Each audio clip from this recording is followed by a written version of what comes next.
السلام علیکم ورحمۃ اللہ وبرکاتہ۔ صلو علی الحبیب صلی اللہ علی محمد صلی اللہ علیہ وآلہ وسلم۔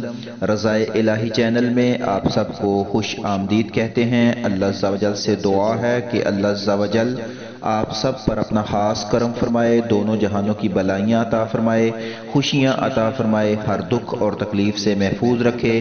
اللہ عز و جل بے اولادوں کو نیک اور صالح اولاد عطا فرمائے۔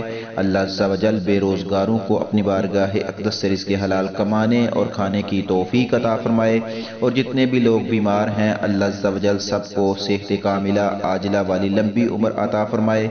اللہ عز و جل آپ سب کی تمام جائز دلی خواہشوں کو اپنی بارگاہ اقدس میں اپنی شان کے مطابق قبول فرمائے اور پورا فرمائے۔ سنہری الفاظ ویڈیو نمبر 3۔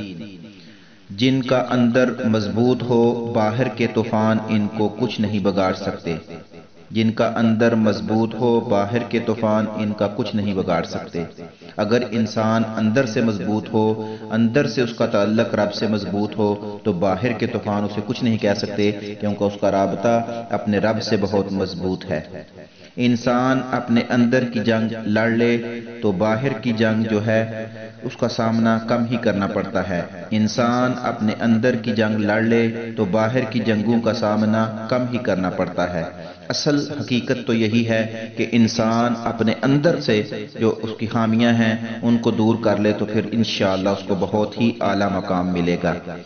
بخیل آدمی کی دولت اس وقت سامنے آتی ہے جب وہ خود زمین کے اندر چلا جاتا ہے۔ اللہ پاک ہمیں معاف فرمائے، اور اس دنیا میں اگر ہمارے پاس کچھ مال ہے تو ہم اس سے اپنی آخرت کما لیں۔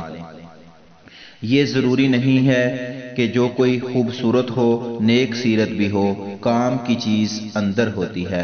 حقیقت بھی یہی ہے کہ اگر آپ کی سیرت خوبصورت ہے، آپ کا اندر خوبصورت ہے، تو باہر کی خوبصورتی آپ کے لیے کوئی معنی نہیں رکھتی۔ مال و دولت آسائش عمر کے لیے ہے، عمر اس لیے نہیں کہ انسان دولت ہی اکٹھی کرتا رہے۔